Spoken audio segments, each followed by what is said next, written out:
Welcome to another in our Great Chapters of the Bible series. Our chapter today is Genesis chapter 27. Isaac blesses Jacob. Beginning in verse 1. When Isaac was old and his eyes were dim so that he could not see, he called Esau his older son and said to him, "My son." And he answered, "Here I am." He said, "Behold, I am old. I do not know the day of my death.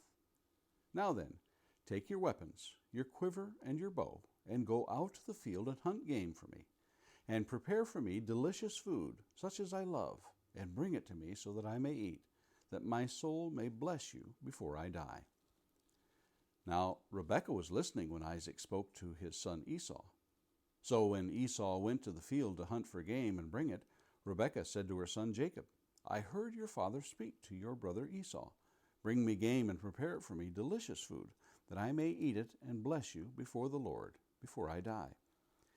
Now therefore, my son, obey my voice as I command you.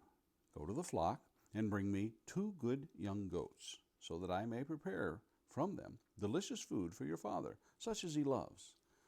And you shall bring it to your father to eat, so that he may bless you before he dies." Then Jacob said to Rebekah his mother, "Behold, my brother Esau is a hairy man, and I am a smooth man. Perhaps my father will feel me, and I shall seem to be mocking him, and bring a curse upon myself, and not a blessing." His mother said to him, "Let your curse be on me, my son. Only obey my voice, and go bring them to me." So he went and took them, and brought them to his mother, and his mother prepared delicious food, such as his father loved.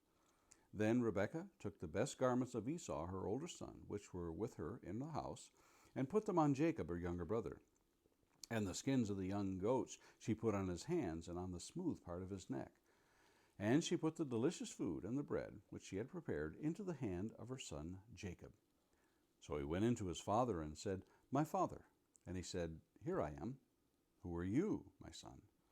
Jacob said to his father, "I am Esau, your firstborn. I have done as you told me. Now sit up and eat of my game, that your soul may bless me." But Isaac said to his son, "How is it that you have found it so quickly, my son?" He answered, "Because the Lord your God granted me success." Then Isaac said to Jacob, "Please come near, that I may feel you, my son, to know whether you are really my son Esau or not." So Jacob went near to Isaac his father, who felt him, and said, "The voice is Jacob's voice, but the hands are the hands of Esau." And he did not recognize him, because his hands were hairy like his brother Esau's hands. So he blessed him. He said, "Are you really my son Esau?" He answered, "I am." Then he said, "Bring it near to me, that I may eat of my son's game and bless you." So he brought it near to him, and he ate. And he brought him wine, and he drank. Then his father Isaac said to him, "Come near and kiss me, my son." So he came near and kissed him. And Isaac smelled the smell of his garments, and blessed him, and said, "See, the smell of my son is as the smell of a field that the Lord has blessed. May God give you of the dew of heaven, and of the fatness of the earth, and plenty of grain and wine. Let peoples serve you, and nations bow down to you. Be Lord over your brothers, and may your mother's sons bow down to you. Cursed be everyone who curses you, and blessed be everyone who blesses you." As soon as Isaac had finished blessing Jacob, when Jacob had scarcely gone out from the presence of Isaac his father, Esau his brother came in from his hunting. He also prepared delicious food and brought it to his father. And he said to his father, "Let my father arise and eat of his son's game, that you may bless me." His father Isaac said to him, "Who are you?" And he answered, "I'm your son, your firstborn, Esau."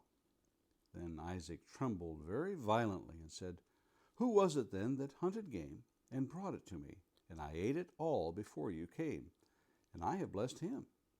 Yes, and he shall be blessed." As soon as Esau heard the words of his father, he cried out with an exceedingly great and bitter cry, and said to his father, "Bless me, even me also, O my father." But he said, "Your brother came deceitfully, and he has taken away your blessing." Esau said, "Is he not rightly named Jacob? For he has cheated me these 2 times. He took away my birthright, and behold, now he has taken away my blessing. Then he said, Have you not reserved a blessing for me? Isaac answered and said to Esau, Behold, I have made him lord over you, and all his brothers I have given to him for servants, and with grain and wine I have sustained him. What then can I do for you, my son? Esau said to his father, Have you but one blessing, my father? Bless me, even me also, O my father. And Esau lifted up his voice and wept.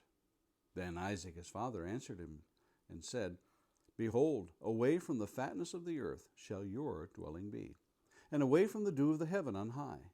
By your sword you shall live, and you shall serve your brother. But when you grow restless, you shall break his yoke from your neck. Now Esau hated Jacob because of the blessing with which his father had blessed him. And Esau said to himself, The days of mourning for my father are approaching. Then I will kill my brother Jacob. But the words of Esau, her older son, were told to Rebekah. So she sent and called Jacob, her younger son, and said to him, Behold, your brother Esau comforts himself about you by planning to kill you. Now, therefore, my son, obey my voice. Arise, flee to Laban, my brother, in Haran, and stay with him a while, until your brother's fury turns away, until your brother's anger turns away from you, and he forgets what you have done to him. Then I will send and bring you from there.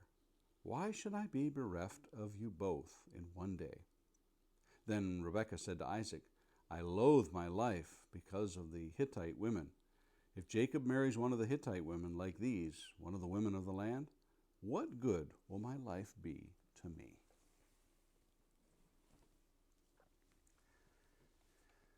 Sibling rivalry is defined as competition between siblings, especially for the attention, affection, and approval of their parents. It would be easy to think that this is the way out to explain away this chapter as being the result of sibling rivalry. But let's not go there just yet. It will do us well to look a little deeper into this account. If we go back to their birth in chapter 25, we might get a glimpse into what is maybe at the root of this encounter.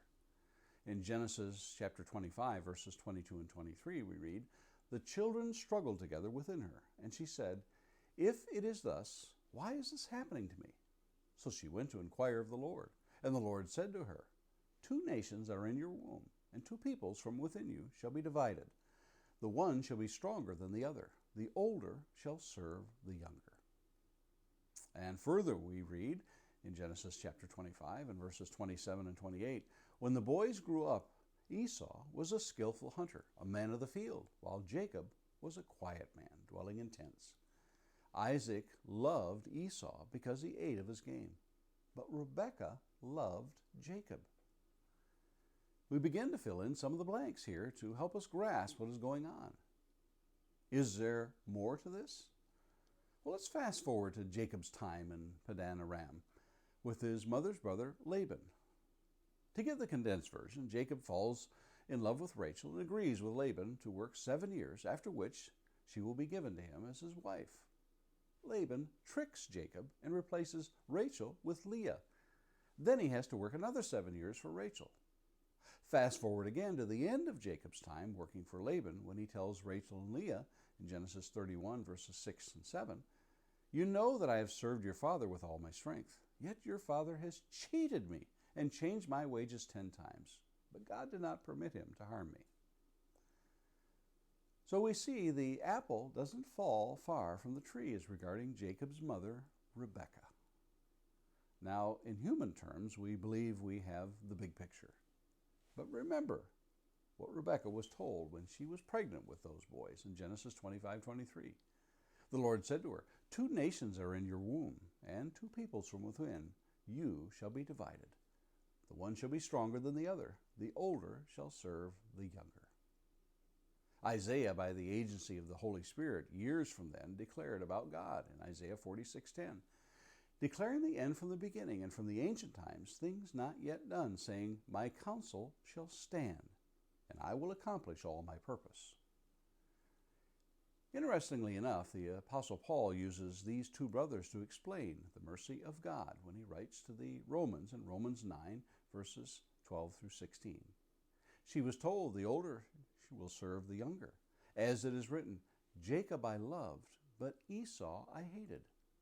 What shall we say then? Is there injustice on God's part? By no means. For he says to Moses, I will have mercy on whom I have mercy, and I will have compassion on whom I have compassion. So then it depends not on human will or exertion, but on God who has mercy. There is a divine thread woven through history from the foundation of the world. When we believe that all that happens in the world is by the hand of man, it is then we must give pause and consider the providence of God as it relates to the course that winds its way through the will of God. It may be that the skeptic sees the unfairness of it all when God uses the cunning schemes of flawed individuals to do his will. Yet God, who knows the end from the beginning, allowed the favoritism of Isaac towards Esau and Rebekah towards Jacob to play out to his will. God allowed Jacob to become wealthy in spite of the scheming Laban's attempts to the contrary. We will follow that divine thread through Jacob and Joseph and Amram and Jochebed and Moses and Rahab and Naomi and Ruth and David, and on it goes. Like Job, we struggle to put the pieces together and ask, why? Yet, reaching ahead to Paul and down to this day and on into the far distant future, should the earth spin for another millennia and beyond, that word spoken by the Apostle Paul to guide our paths with assurance. For we read in Romans 8, verses 28 through 30, and we know that for those who love God, all things work together for good, for those who are called according to his purpose. For those whom he foreknew, he also predestined to be conformed to the image of his Son, in order that he might be the firstborn among many brothers. And those whom he predestined, he also called. Those whom he called, he also justified. And those whom he justified, he also glorified. So we may ask, are you being conformed to the image of God's Son? And Lord willing, let's meet here again tomorrow and look at another great chapter in the Bible.